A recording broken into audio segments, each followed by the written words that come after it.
13, 1997, a silent, mile-long V formation of lights traveled throughout the entire state of Arizona over a 2-hour period. Thousands of Arizona residents watched in awe as it slowly passed over their homes. I personally witnessed and photographed these huge amber orbs which suddenly appeared over the city of Phoenix at 10 p.m. that evening. To this day, the phenomena still remains unexplained. Was it military, or was it unearthly?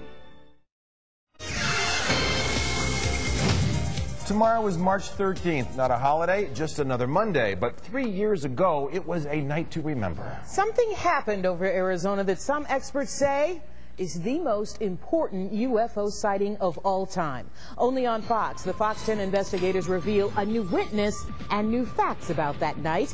Here's Steve Filmer.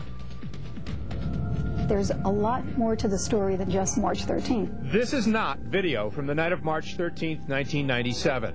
I don't know what they are, but I know that they are. A Paradise Valley doctor says she took this footage March 5th.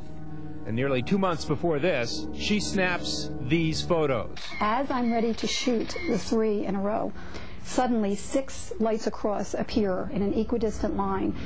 It was startling. Not only was it a massive span, more than a mile wide, in retrospect, it was the same formation in the same location as March 13th, but this was January 23rd, 97. This is what many saw and videotaped on March 13th, and what started all the fuss.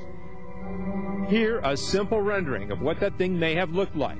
Huge, moving, hovering, changing. All I know is that as I saw the stars being wiped out, one by one, as this big triangular black mass moved through the sky, it was just tremendous. Some reported orange lights, some reported white lights. Some said 5 lights, others said 7. I'm really taking a chance here, I am, and I know that I am coming forward. Dr. Lynn, a Paradise Valley physician licensed with the state, says she's seen such things around the Phoenix Valley as far back as 1995. Being criticized, being ridiculed, being discredited, a scary proposition to come forward, to say the least. It was dramatic. It involved one or more extremely unusual, let's call them bizarre objects. Peter Davenport runs the National UFO Reporting Center in Seattle. These are some of the actual drawings and renderings witnesses of the Phoenix Lights have filed. What's often overlooked about that night is that many people say they saw things separate of this craft. Some witnesses say they saw orange or amber balls of light.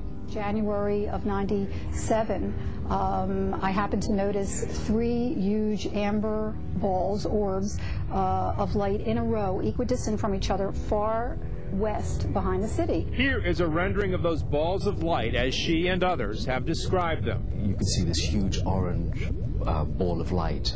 It was completely coherent. There was no kind of flaring of the light around it. It was very precise. We both watched the top orb seem to disappear in place. It didn't budge at all, but it was like a dimmer switch. The only thing I can liken it to is going to another dimension. We have pilots, we have attorneys, we have physicians, we have architects, we have members of law enforcement, we have air traffic controllers, all of whom saw the same thing at the same time. This was probably the most dramatic UFO event that I've ever heard about. It's opened my consciousness up to realize that, we have to share the universe. I don't believe that we are alone. If it wasn't benevolent, we'd know about it a long time ago. The question remains, what was it? I'm unable to answer that with any accuracy or with any certainty of being correct.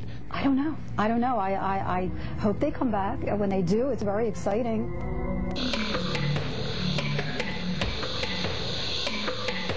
First off, my husband, who was also a physician, and myself had no interest or knowledge of the topic before our first sighting, which was very close to our home, literally and figuratively, right outside our bedroom window.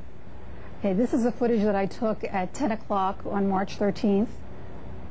They slowly disappeared, and again, the video doesn't do it justice. In real life, they're huge. It was extraordinary, very different than anything we'd ever seen.